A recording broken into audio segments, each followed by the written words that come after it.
So last week I created a video about how to create or how to make a mushroom hook, and it was out of just this little one, a little fairy cap toadstool that was about an inch, but it wasn't big enough for what the gentleman needed. So this is a different one that's about 2.5 inches across and about 2 inches tall. We have a mold for it. We took it out of the mold. So today I'm going to show you quickly how to create one of these. It's pretty simple. This was done in a wax mold also. It's about 1/2 inch around and it's shaped like a tree branch. And we actually went and got a branch out of the woods and just put a silicone mold material around it. It's looks like it's kind of blurry.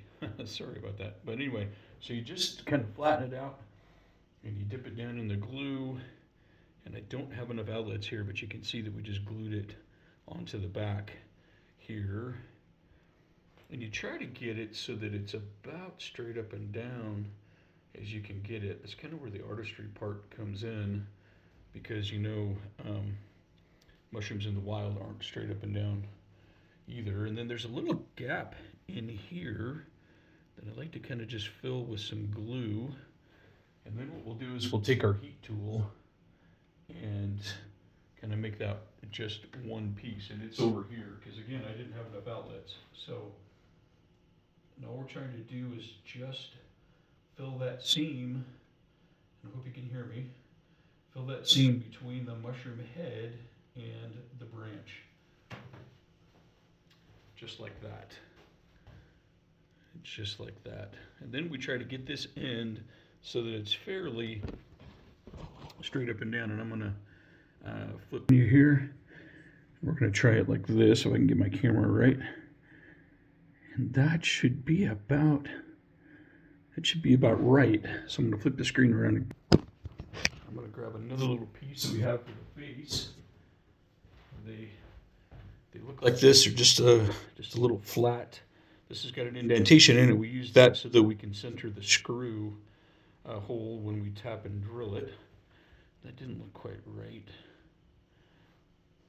So that looks better. I'm going to do the same thing. I'm going to dip it down in the glue, and I'm going to put it right in the center of that piece, or as close as I can get it. And that looks pretty good there. And I'm going to go use my tool here